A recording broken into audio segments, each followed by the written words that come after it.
안녕하세요. 그녀의 북살롱 미셸입니다. 네, 오늘은 니코스 카잔차키스의 책 영혼의 일기 소개해 드리려고 합니다. 책 속의 한 챕터 낭독해 드릴 거예요. 니코스 카잔차키스 그리스인 조르바의 작가죠. 저는 이 그리스인 조르바를 제 인생의 책이라고 서슴없이 꼽는, 그리고 이 책도 여러 번 읽었어요. 그런데 이 카잔차키스의 다른 책들로 이상하게 보통은 작가가 좋으면 작가의 다른 책들을 많이 찾아서 보는 편이거든요. 어떤 경우엔 거의 싹쓸이를 하기도 하는데, 정말 신기하게도 카잔차키스의 다른 저작들에 대해서는 제가 애써 찾아보려고조차 잘 하지 않았던 것 같아요. 그리스인 조르바로만 오롯이 기억하고 싶었던 그런 마음이었지 않을까 생각해 봅니다. 그의 다른 책이 더 필요하지 않았어요. 제게는 그리스인 조르바 그 한 권이 너무나 강렬했기 때문에 다른 그의 저서들이 더 궁금하지 않았고, 제 마음에 루미 그 감동을 담아둘 여지가 없지 않았었나 생각해 봅니다. 제게는 그런 작가예요. 카잔차키스가. 아마 저와 같은 마음을 품고 있으신 분들이 적지 않으리라 짐작됩니다.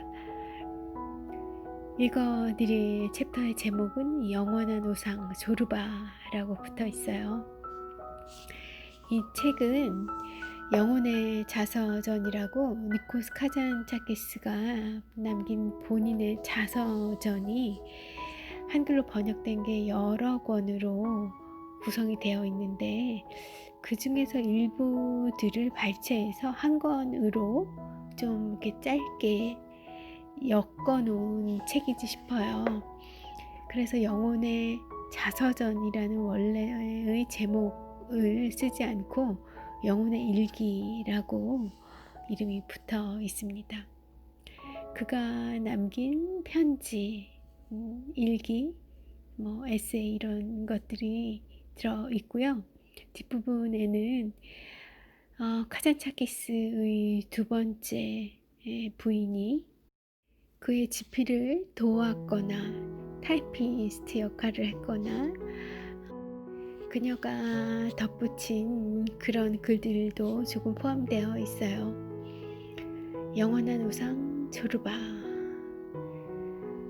내 삶의 가장 큰 은혜를 베푼 것들은 여행과 꿈이었다. 그리고 죽었거나 살았거나 나의 투쟁에 도움이 된 사람은 극히 드물다. 하지만 내 영혼에 가장 깊은 자취를 남긴 사람들의 이름을 대라면 나는 아마 호메로스와 부처와 니체와 베르그송과 조르바를 꼽으리라. 첫 번째 인물 호메로스는 나의 기운을 되찾게 하는 광채로 우주 전체를 비추고 태양처럼 평화롭게 찬란한 눈을 가진 인물이었고, 부처는 세상 사람들이 구원을 받는 검은 눈을, 그리고 베르그송은 젊은 시절 철학적 문제들로부터 나를 해방시켜 주었다. 니체는 새로운 고뇌로 나를 살찌게 했고, 불운과 괴로움과 불확실성을 자부심으로 바꾸도록 가르쳤으며, 마지막으로 조르바는 삶을 사랑하고 죽음을 두려워하지 말라고 가르쳤던 나의 우상이었다. 조르바는 내가 오랫동안 찾아다녔으나 만날 수 없었던 바로 그 사람이었다.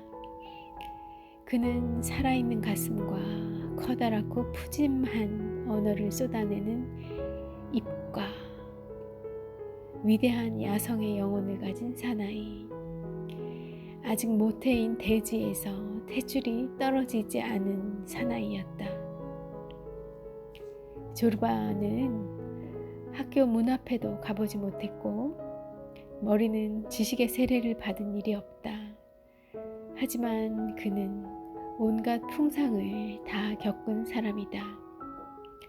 그래서 그 마음은 열려 있고 가슴은 원시적인 배짱으로 고스란히 잔뜩 부풀어 있었다.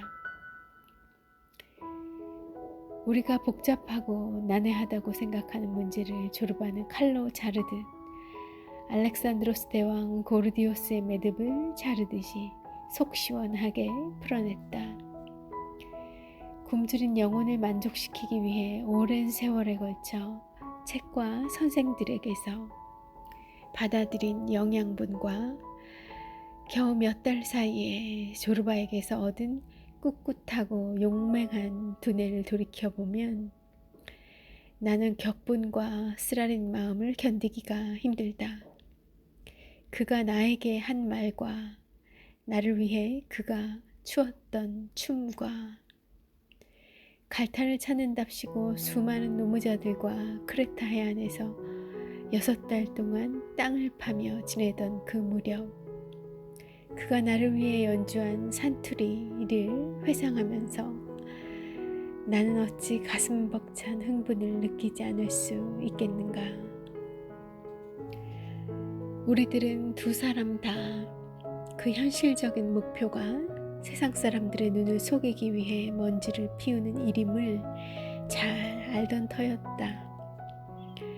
우리들은 어서 해가 지고 일꾼들이 일을 끝마쳐서 우리 두 사람이 바닷가에 저녁상을 차려놓고 맛 좋은 시골 음식을 먹고 시큼한 크레타 포도주를 마시며 얘기를 시작할 시간만을 기다렸다. 마음은 이미 사업에 있는 것이 아니라 콩밭에 가 있었던 겁니다. 이 카잔차키스의 자서전 일기, 그의 일기를 보면서 알게 된 거는 카잔차키스가 굉장히 많이 공부를 한 사람이었고 굉장히 다양한 언어를 자유자재로 구사하고 구사하는 정도가 아니라 다 책을 써낼 수 있을 정도로 각 언어에 굉장히 해박했었다는 것. 그러기 위해서 엄청 어렸을 적부터 거의 공부로 이어진 그런 삶이었더라고요. 천재적인 그런 언어의 천재적인 그런 면도 있었던 것 같고요. 그리고 그가 출가를 하거나 혹은 성직자가 기독교의 성직자가 캐톨릭의 성직자가 된 건 아니지만 정말 인생을 부처님이 시다르타가 그랬던 것처럼 정말 온 생애를 바쳐 구도의 생애를 살았구나 라는 걸 알 수 있었어요. 정말 그건 저에게 좀 뜻밖이었어요. 작가로서 나름의 살아생전에 큰 성공을 거두고 사회 정치적으로도 매우 인정받았던 그런 삶이라고 그에 대한 단편적인 정보와 지식들로 그렇게 좀 저에게는 이미지가 각인이 되어 있었는데 내용을 읽어보니까 거의 처절할 정도로 온 유럽을 다 유럽뿐만이 아니라 이제 후에는 아시아까지도 왔었는데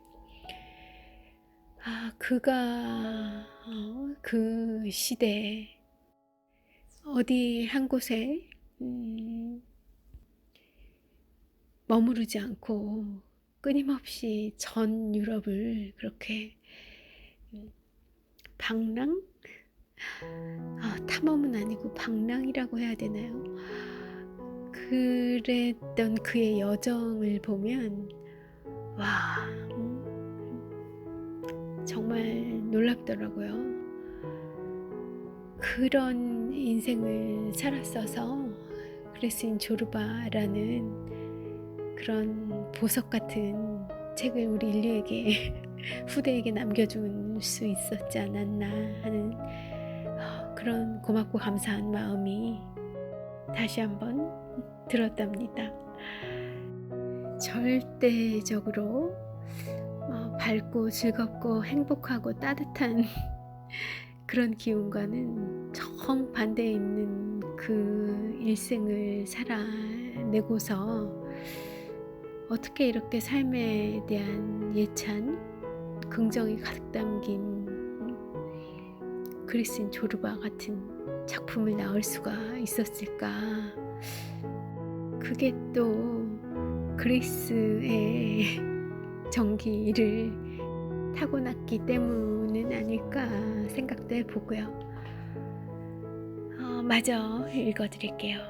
그의 목소리, 아니 목소리가 아니라 외침에 귀를 기울이고 있노라면 내 삶은 가치를 지니게 되었다. 지금 내가 대마초를 피우는 사람처럼 생각에 잠겨 종이와 일크로 결실을 얻으려는 바를 그는 피와 살과 뼈로 직접 경험했으리라. 나는 조르바가 한밤중에 춤추고 소리를 지르며 나더러 관습과 신중함의 편안한 안식처를 뛰어나와 그와 함께 돌아오지 않을 위대한 항해를 떠나자고 부르는 소리를 들으며 꼼짝 않고 앉아 떨었다. 그러니까 지금 제가 카잔차키스에 대한 예찬을 올린 것처럼 이 카잔차키스는 조르바를 예찬하고 그리워하고 있네요. 나는 삶의 본체가 내게 하라고 소리치는 바를 감히 하지 못하는 내 영혼을 보고 수치를 느꼈던 적이 무척 많았다. 특히 조르바 앞에서는 더욱 그랬다. 우리의 갈탄 사업은 엉망이 되었다. 웃고 놀고 얘기를 나누며 조르바와 나는 파탄에 이르기 위해 힘을 다했다. 우리들은 갈탄을 캐내려고 땅을 파지 않았다. 사무실을 차리겠거니 하며 착하신 우리 삼촌이 나한테 준 돈을 우리들은 별로 시간도 들이지 않고 없애버렸다. 일꾼들을 해고하고 양고기를 굽고 작은 나무통에 포도주를 가득 채우고 채석장 터로 쓰던 그 물가에 음식을 차려놓고 먹고 마시기 시작했다. 나는 그렇게 기분이 좋았던 적이 별로 없었다. 망해버린 우리 사업을 신께서 용서하소서. 그래요. 망하려면 이렇게 아예 작정하고 망해야 하는 것 같습니다. 우리들은 새벽에 헤어졌다.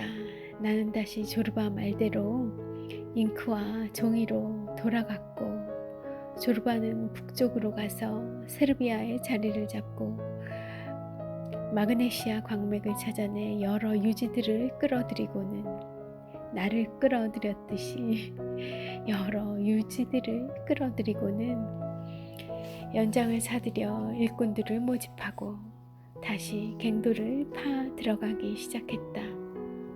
그러던 어느 날 나는 전보를 받았다.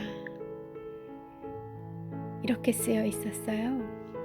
정말 아름다운 초록빛 보석 발견, 당장 오게, 당신의 조르바라고요. 그것은 이미 세상을 뒤흔들던 전쟁, 제1차 세계대전이 멀리서 휘몰아치던 무렵의 일이었다. 다가올 굶주림과 사륙, 광란을 내견하고 수백만 명이 공포에 떨었던 악마의 시간들이었다. 그 시간은 인간의 마음속의 모든 악마들이 피에 굶주려 머리를 들었다. 그 도끼가 서린 시절에 나는 조르바의 전보를 받았던 거다. 처음에 나는 화가 났다. 세계는 파멸 중인데 명예와 인간의 영혼과 삶 자체가 위기에 처해 있는데 초록빛 보석을 찾았으니 빨리 오라고. 인간의 고통은 아랑곳하지 않고 오직 보석에만 눈독을 들이라는 거군. 나는 이렇게 생각했고 그래서 여행을 떠나지 않았고 펜을 들어 그에게 사정을 이야기했다. 그가 답장을 보내왔다. 이렇게요. 이봐 두목, 당신은 글쟁이에 지나지 않아.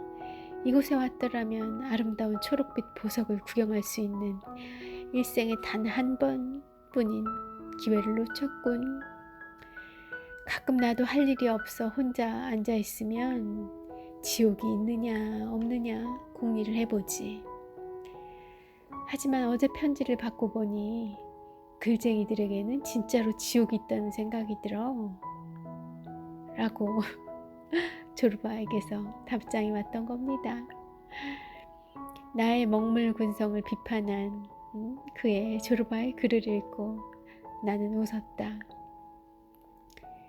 그러나 지금 나는 후회한다. 그 친구 말대로 무작정 떠날 것을. 그것이 순수한 삶이고 삶에 충실한 것인데 시대가 너무 무섭게 변해버리고 나와 조르바는 태풍 속에서 서로 잃어버렸다. 가끔 나는 세르비아에서 보낸 조르바의 짤막한 엽서를 받았다. 이런 내용이었어요. 난 아직 살아있네 두목. 여긴 거지같이 추운 곳이라 결혼을 했지. 내가 결혼을 했어. 쓸만해. 벌써 어린 조르바를 낳아주려고 배가 불렀어. 묘한 집안 출신이라 새끼를 7마리 뵌 암돼지도 지참금으로 가져왔어. 호랍이었던 조르바가, 당신의 조르바가 사랑과 키스를 보낸다네. 조르바가 결혼을 했던 겁니다. 할아버지 조르바가 말이죠. 그리고 아이도 생겼던 거예요. 조르바는 언젠가 세르비아 몬테네그로에 모자도 보내왔다. 그리고 또 얼마 뒤 이런 편지를 보내옵니다. 흑인 여자가 아이를 낳았는데 딸이야. 그 흑인 여자가 벌건 대낮에 서방지를 일삼아 내 얼굴이 말이 아니었네. 그래서 참을 만큼 참다가 쫓아버렸지. 그러나 아이는 내가 길러 2살이야. 걸을 수 있고 이제 말도 시작했다네. 나는 이 아이에게 말을 가르치고 있어. 그런데 제일 먼저 가르친 말이 다음과 같아. 바로 더러운 그리스인들이여 그 얼굴에 침을 뱉는다 라네. 나를 닮아 살이 많아. 어미를 닮은 건 펑퍼지 많고 예뻐하지만 개나 고양이를 예뻐하는 것과 별로 다르지 않아. 두모, 여기로 빨리 와. 자네도 여자와 붙어 아들이나 하나 깠으면 하네. 장래에 우리 애 둘을 붙여 우리도 즐기고 애들도 즐기게 하세 라고요.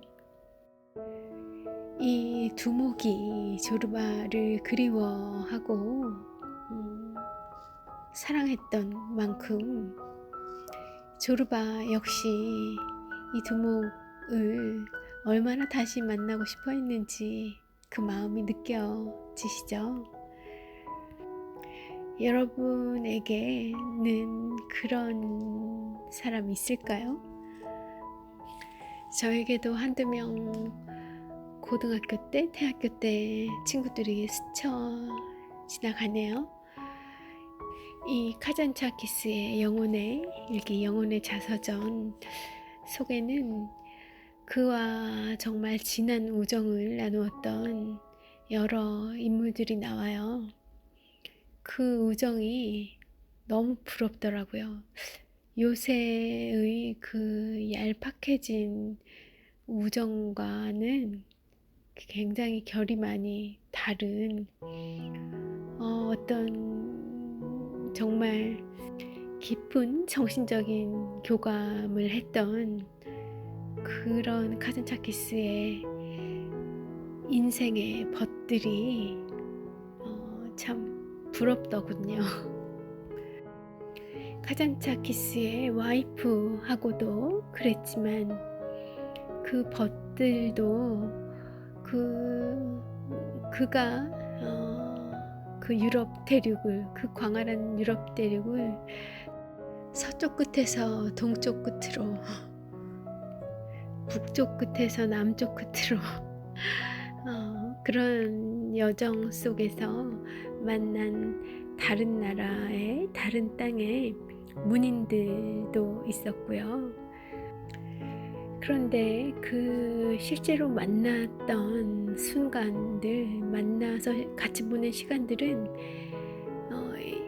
굉장히 짧은 시간이었어요. 그런데 긴 인생을 놓고 그 편지로, 서신으로 아주 활발한 커뮤니케이션을 합니다. 그 당시에 말이죠. 그렇게 서신으로 그 오랜 기간 서로의 그 관계를 유지해요. 자주 보지 않고 자주 만나서 대화 나누지 않더라도 그 문학에 대한 그 정열, 열정과 어떤 순수함, 그런 정신적으로 연결되어 있는 그 끈들이 그 넓은 대륙을 걸쳐서 연결되어 있는 것 같더라고요. 실제로 그 통신 라인이라고 해야 될지 아니면 비단길이라고 해야 될지 뭔가 그런 물리적인 어떤 실체가 있는 것으로 연결이 되어 있다고 느껴질 정도로 그렇게 강렬한 유대 관계였어요. 비록 현실에서 일상생활에서는 주로 대부분의 시간을 혼자 보내고 하루 종일 뭐 글 쓰는데 공부하는데 시간을 보냈지만 이 전혀 외로울 틈이 없었던 거죠. 뭐 표현할 수 있는 말이 부족한 것 같습니다. 때로는 굶주림에, 그리고 때로는 뭐 추위에, 때로는 건강 문제로, 때로는 너무 돈이 없어서 그렇게 일생이 정말 춥다고 표현해야 될까요? 그랬지만 정말 충만한 생이었다고 그렇게 보여지고 스스로도 그렇게 생각하고 있는 걸 알 수 있었어요. 다시 책을 좀 읽어드릴게요. 두목, 내 속에도 악마가 있어. 그 악마 놈은 나이 먹는 걸 싫어해. 또한 그 놈은 도깨비야. 머리털은 칠흑처럼 검고 이빨은 32개.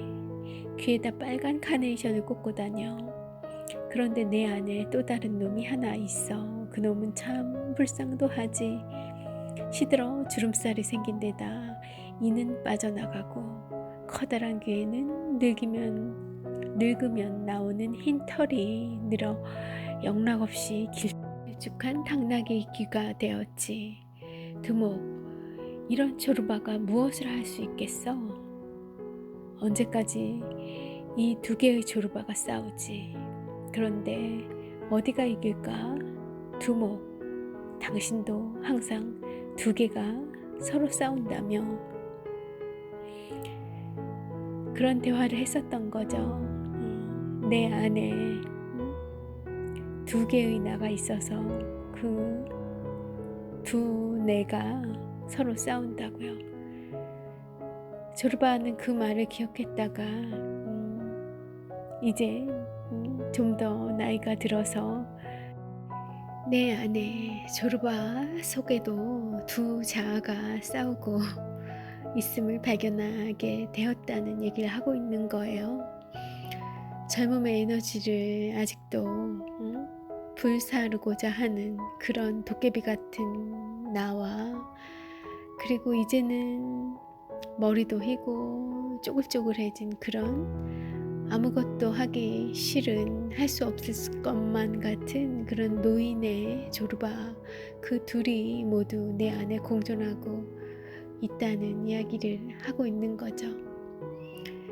그리스인 조르바를 읽을 때도 느껴졌던 거지만, 이 조르바라는 이 실존 인물, 그냥 거칠게 살아온 그런, 우리들 하는 얘기로 표현하면 일용직 같은 그런 일하는 조르바지만 너무나 철학적인 조르바예요.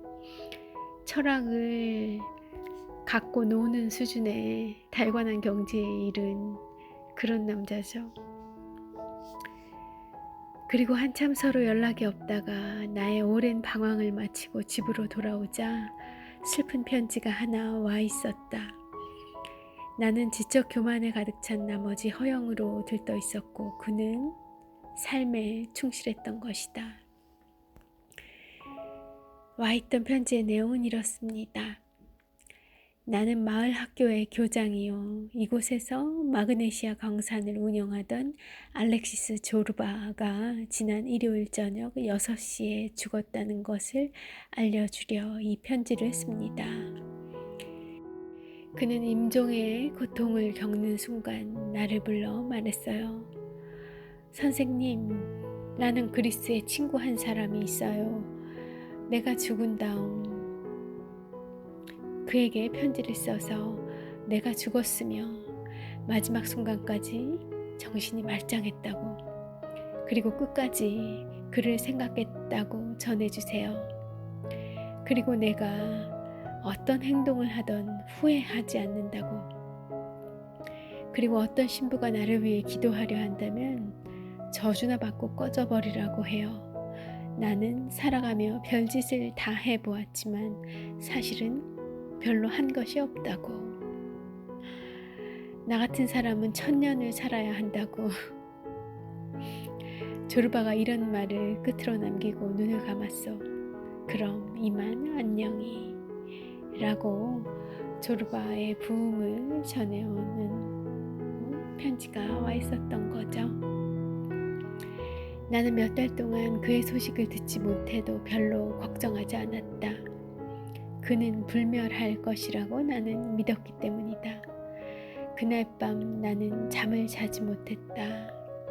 그리고 조르바와 함께한 추억들을 조각조각 주워 모아 내 머릿속에 차곡차곡 쌓아두었다. 내 영혼이 살아있는 한 그는 영원한 나의 우상이었다. 네, 그래서 이 챕터의 제목이 영원한 우상 조르바입니다. 우리 청취자분들의 인생에 이런 카잔차키스처럼 카잔차키스에게 있어서의 조르바와 같은, 그리고 또 오늘 제가 또 방송 중에 언급했던 카잔차키스의 다른 벗들, 저 러시아 대륙에서 만났던 친구나 또 어린 시절부터 같은 고장에서 성장했던 그런 친구, 그런 친구를 가지고 계신지 모르겠어요. 그런데요, 그런 친구 없더라도 슬퍼하지 않으셔도 됩니다. 왜냐면 이 카잔차키스가 그리고 조르바가 그런 친구가 되어줄 수 있어요. 미셸은 저는 알죠. 그럴 수 있다는 거예요. 왜냐하면 저에게 이 조르바라는 할아버지라고 해야 될까요? 이 할아버지가, 그리고 카잔차키스라는 이 자서전 속에 나와 있는 꼬마였을 때 카잔차키스부터 늙어서 쪼글쪼글해지고 슈바이처의 와의 마지막 만남을 끝으로 저 세상으로 가게 됐을 무렵에 그 할아버지가 됐을 때의 카잔차키스, 그들이 제 인생에 있어서 그런 우정을 나누어주는 인물이 되더라고요. 될 수 있더라고요. 그게 바로 독서가 우리에게 줄 수 있는 좋은 점이라는 생각을 해요. 흔히들 얘기하죠. 간접 경험을 할 수 있다. 맞는 말입니다. 이 책 영혼의 일기를 통해서 저는 매우 바빴어요.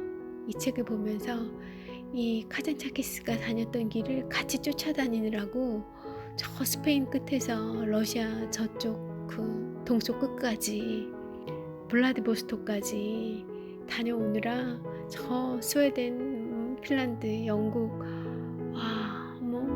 그 여정을 다 따라다니느라 몸이 마음이 바빴습니다. 그런데 그런 간접 경험을 하게 되는 건 물론 장점이죠. 그런데 더 좋은 건 친구가 생긴다는 거예요. 이 작가와 친구가 되고요. 그리고 이 작품 속에 나오는 인물과 친구가 될 수 있다는 거예요. 그게 실존 인물이든 아니면 소설 속 인물이든 일이 잘 안 풀리는 그래서 조금 짜증나고 우울한 그런 어떤 날에 좀 이렇게 웅크리고 앉아있는 나에게 어느 날 갑자기 조르바의 음성이 들리는 겁니다. 어이 미셸, 뭐하고 있나? 이렇게 묻는 것 같아요. 왜 그렇게 낙담하고 있는 거니? 인생 뭐 없어? 내일은 또 내일의 태양이 뜰 거야.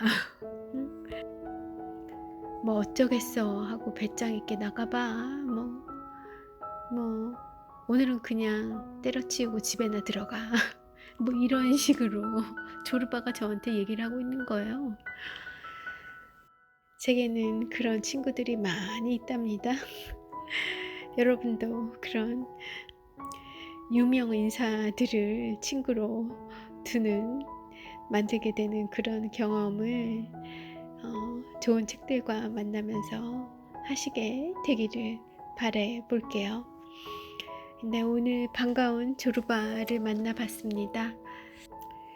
실은 카잔차키스에 대한 이야기를 좀 더 하려고 계획을 했었는데 너무 제가 수다를 떨다 보니 길어졌어요. 그래서 죽고 나서야 눈을 감은 이후에야 그가 그토록 사랑했던 고향 크레타로 돌아올 수 있었던 카잔차키스의 비석에 쓰여져 있는 문구 읽어드리면서 오늘 물러가도록 하겠습니다. 나는 아무것도 두려워하지 않는다. 나는 아무것도 말하지 않는다. 나는 자유다. 나는 자유인이다. 라는 글귀가 새겨져 있고요. 비석 뒤편에는 평화라는 단어가 세계 여러 나라 언어로 새겨져 있다고 합니다. 네, 오늘도 함께 해주셔서 감사하고요. 조르바 같은 친구가 되어드릴게요. 미셸이요. 네, 좋은 책 들고 다시 오겠습니다. 미셸이었습니다.